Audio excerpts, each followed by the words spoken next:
So Chiron went retrograde yesterday, where it will stay until December 26th, which means for the next 5 months, it's taking us on an inner journey of healing. Chiron is the wounded healer. In Greek mythology, he was abandoned by his parents and so suffered from this incurable wound. Although he could never heal it, his challenge became to overcome it, and in doing so, he became a healer, astrologer, teacher, psychic, and philosopher, a true alchemist. I've been chasing Chiron for years now, and that's why I'm able to share with you what I share with you.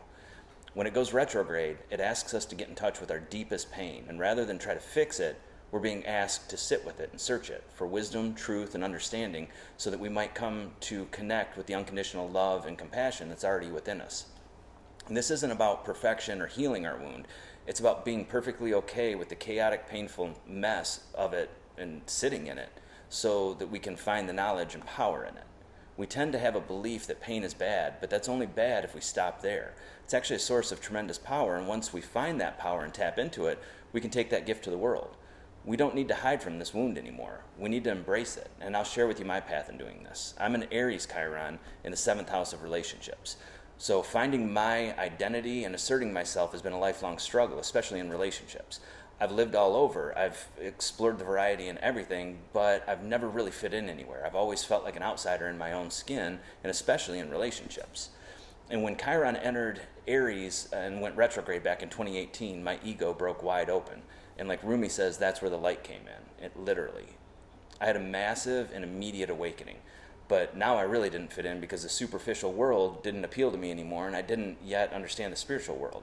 I especially didn't know how to reconcile the two. So for the last 5 years, I've taken that pain, that heartache, and that fear of not being accepted and not fitting in, and I've sat with it, I harnessed it, and I embraced it. And this can never be healed. It never will be. It's a part of me.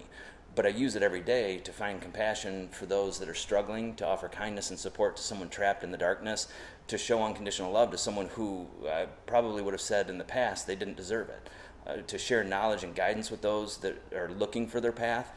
This doesn't make me special in any way. I just found my way out of the maze, and I'm sharing it with the world, and that's how I transmuted my wounds. So can anyone actually say that what I went through to get here was a bad thing? Not a single person watching this video right now can say that with honesty, myself included. It was necessary to develop the skills and insight so that I could earn my seat right here to share this with you. And it used to be that I didn't fit in anywhere, and now I can relate to each and every one of you. And we all have this calling. We all have these wounds and these challenges that are waiting to be overcome so that we can help others and take our gift to the world. Chiron asks us to rise to that challenge, to rise above duality and look past the pain and the frustration in our workaday lives and relationships and dig deep without judgment, without contempt, for the lesson, for the wisdom, for the compassion, and then share it.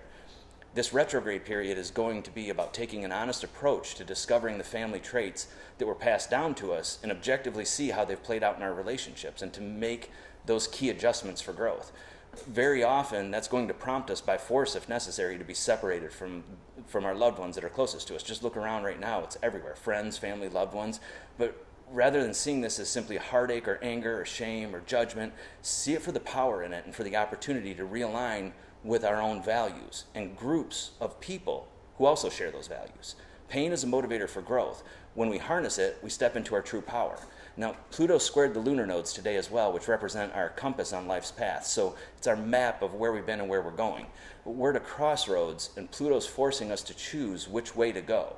Pluto also reminds us that no choice is still a choice. So this is the time to face the challenge head on.